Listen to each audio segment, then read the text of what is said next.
आमिर ज़िया साहब की तरफ बढ़ूंगा। आमिर ज़िया साहब, डेवलपमेंट्स बहुत तेजी से हुई। पहले सुबह 164 का बयान रिकॉर्ड होता है। कल 2 दिन पहले लाहौर हाई कोर्ट का भी जो है फैसला आया था। एफआईए को कहा जाता है कि इन्वेस्टिगेट करें ऑडियो लीक्स के अंदर, और उसके बाद फिर आज शाम को एफआईए जो है बाकायदा तौर पर साबिक वजीर आजम और चेयरमैन पीटीआई उनको तलब कर लेती है 25 जुलाई को, और उनको कहते हैं कि साइफर के हवाले से जो भी आपके पास डॉक्यूमेंट्स है वो भी साथ लेके आए। एक टाइम पर चेयरमैन पीटीआई कह चुके हैं कि मुझसे वो गुम चुका हुआ है साइफर।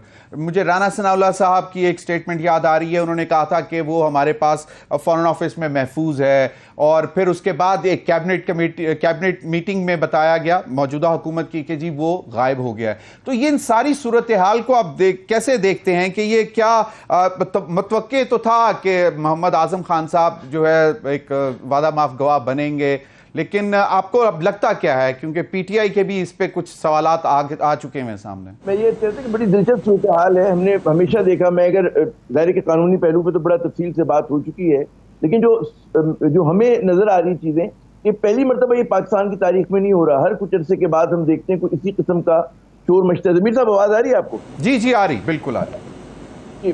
माफ कीजिएगा। तो मैं ये कहता कि हर कुछ अरसे के बाद इसी तरह का जो है शोर मचता है, और वो सिर्फ किरदार बदल जाते हैं, चेहरे बदल जाते हैं, कहानी कमोबेश यकसा होती है।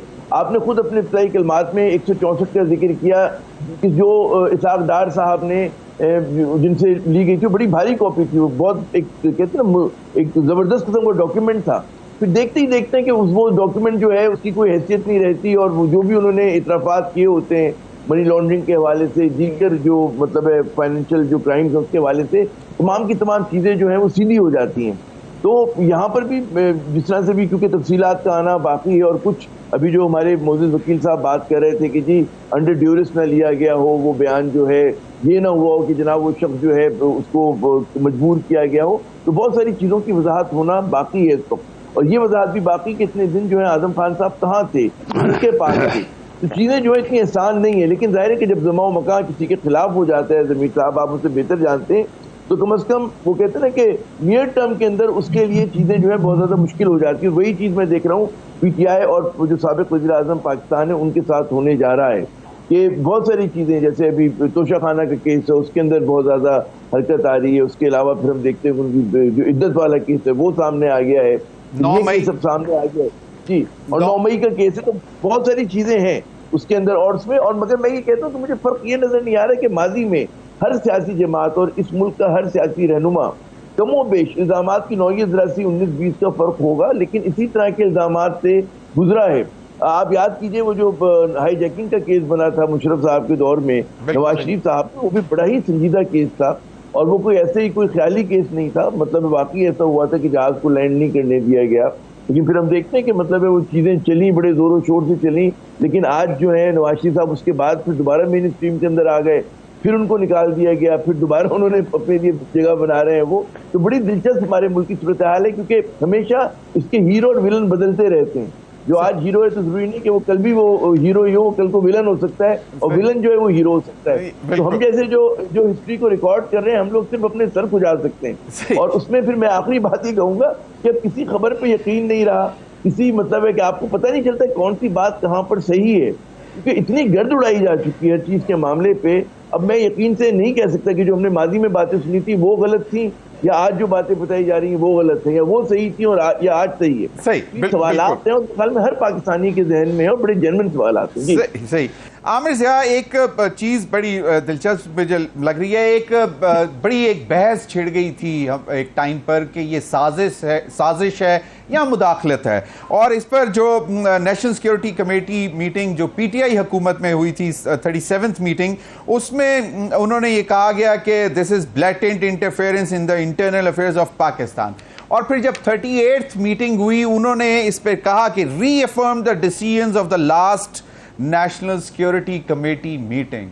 So now I am lost again. मुदाखलत या साजिश, और फिर अब 164 की स्टेटमेंट, फिर एक ऑडियो भी, 2 ऑडियोज भी हैं इस हवाले से। अच्छा ज़मीर साहब, बात ये कि हम जैसे जो सादा दिल लोग हैं वो उनकी समझ में आता है कि पहले कमरे में बैठ के साजिश होती है, और उसके बाद जब अमल किया जाता है उसको मुदाखलत कहते हैं। مداخلت تو بالکل ایک کانسپریسی تو ایک ہوتا ہے نا کہ آپ نے ایک سوچا کہ میں یہ کروں گا، یا ایک گروہ نے، کسی ملک نے سوچا، کسی شخص نے سوچا، ایک گروہ نے سوچا کہ ہم سازش کر رہے ہیں. مداخلت یہ ہوگی کہ آپ نے وہ کام کر دیا.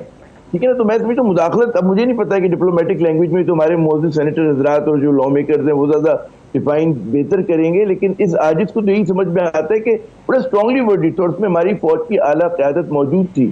اور خود جو امریکن سفیر کو جب آپ نے ڈیمارچ دیا تھا، اس کا مقصد یہ تھا کہ کچھ نہ کچھ تو ہوا تھا، ورنہ آپ بلا وجہ ایک سپر پاور کے وزیر، اس کو ایمبیسڈر کو بلا کر کیوں اس سے بات چیت کرتے؟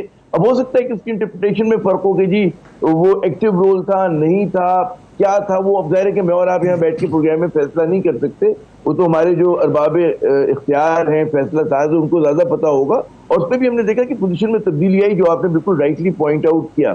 اچھا، اس میں یہاں پہ جو ہمارے دو دوست جو لا میکرز انہوں نے تشویش کا اظہار کیا کہ جیسے ہم پرانے وزیر اعظم کے کسی چیزوں کا دفاع کر رہے ہیں. ہم دفاع نہیں کر رہے.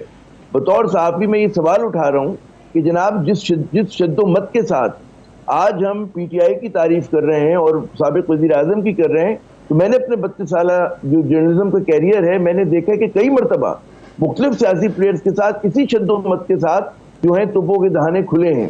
اور یہ بات ریکارڈ پر ہے. اس کا مطلب یہ نہیں ہوتا کہ ہم ان کی گریوٹی کو بڑھا رہے ہیں اور ان کی کم کر رہے ہیں. میں نے ایک تاریخی حقیقت بتائی. جب میمو گیٹ اسکینڈل ہوا تھا تو یاد ہے کیا طوفان مچا تھا؟ ضمیر صاحب آپ بھی کور کر رہے تھے، ہم بھی کور کر رہے تھے. ہائی جیکنگ کا کیس جو تھا اس پہ کیا طوفان مچا تھا. تو بات یہ ہوتی کہ پہلی بار پھر وہ جو مطلب ہے کہ باقاعدہ کتابیں لکھی گئی کہ حریت کے لوگوں سے ملاقات نہیں ہوئی تھی وزیر اعظم نواز شریف صاحب کے اپنے دورے میں، کیوں نہیں ہوئی تھی اپیزمنٹ. تو یہ ساری چیزیں ہیں اور اس میں اتنے ہی انٹینسٹی کے ساتھ جو ہے لوگ بات کرتے تھے. اور میں نہ اس کو چیلنج کر رہا ہوں نہ میں اس کو چیلنج کر رہا ہوں. میں نے کہا کہ لیکن میں نے ایک سوال اٹھایا اور میرے خیال میں بڑا جائز سوال ہے کہ کل کے ولن ایک دم ہیرو ہو جاتے ہیں اور آج کی جو ہیرو ہے وہ کل کے ولن ہو جاتا ہے. مطلب ہے مستقبل کے ولن ہوتے ہیں، آج ولن ہوتے ہیں نا. گزشتہ روز کا ہیرو تھا. تو یہ ہماری سیاست کا ایک بڑا تلخ حقیقت ہے. عامر بالکل صحیح فرمایا. لیکن کوسچن ایک یہ آتا ہے کہ یہ آپ نے کہا کہ کل کے ہیرو ولن اور ولن جو ہے وہ ہیرو بن جاتے ہیں، تو کل کے جو وعدہ معاف گواہ ہیں وہ پھر دوبارہ کہتے ہیں کہ جی انڈر ڈیورس. تو وہ بھی ہم نے دیکھا، مطلب اسحاق ڈار صاحب کے جو 164 کا بیان تھا جس میں قاضی فیملی کی ڈیٹیلز بھی تھیں حدیبیہ پیپر کے معاملے سے. لیکن سوال یہ میں یہ پوچھنا چاہتا ہوں، اطلاعات یا کچھ مطلب پاور کوریڈورز میں اس طرح کی بھی باتیں آ رہی ہیں کہ نیکسٹ جو 164 کا بیان جو شاید آئے گا یا وعدہ معاف گواہ صرف بنیں گے وہ سابق وسیم اکرم پلس ہوں گے؟ بالکل امکان ہے. دیکھیں اس وقت جو صورتحال ہے، ایک چیز جو ہمیں سمجھ میں آ رہی ہے، جو ذرا سا بھی پاکستان کی سیاست پہ نظر رکھتا ہے کہ زماں و مکان جو ہیں اس وقت وہ پی ٹی آئی کے خلاف ہیں.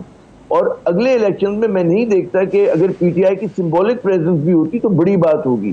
لوگ یہ بھی سوال اٹھاتے ہیں کہ جناب اگلے الیکشن میں جو ہے بیلٹ پر بلہ ہوگا نہیں ہوگا. ہو سکتا ہے کہ ہو، مطلب ہے، لیکن ان کے جو پارٹی لیڈر ہیں ہو سکتا ہے ان کو ڈسکوالیفائی کرتے ہیں، ہو سکتا ہے کہ وہ گرفتار ہو جائیں. تو بالکل یہ والی صورتحال ہے اور اس کے اندر مطلب ہے کہ ظاہر کیسز بھی بن رہے ہیں. لیکن سوال یہ ہوتا ہے کہ پاکستان کی سیاست میں جو ٹیڑھا پن ہے اور جو پولرائزیشن ہے وہ آپ کو ہر ٹی وی پروگرام میں بھی نظر آتی ہے. جب سیاستدان ایک دوسرے سے بلاغ کرتے ہیں اس پہ بھی نظر آتی ہے کہ وہ کم نہیں ہو رہی ہے.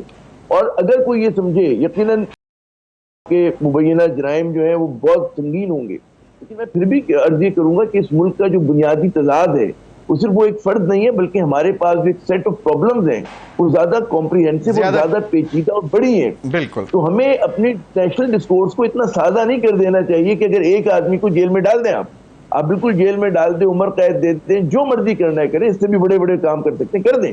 لیکن اگر اس سے پاکستان کے دکھ درد میں کمی آ جائے، اس ملک کو ڈائریکشن مل جائے، لوگوں کا اعتماد بحال ہو جائے، ملک جو ہے وہ قوم جو ہے متحد ہو جائے، ایک بار ان کا اعتماد اپنی رولنگ ایلیٹ پر ہو جائے، بالکل صحیح، اور وہ جو مطلب ہے شکوک و شبہات ہیں میرے دور ہو جائیں. میرے سے مراد جو پڑھے لکھے مڈل کلاس پاکستانی ہیں، ان کو اندازہ نہیں ہمارے لا میکرز کو کہ لوگوں کے اندر کتنی اس وقت جو ہے مایوسی پڑی ہے.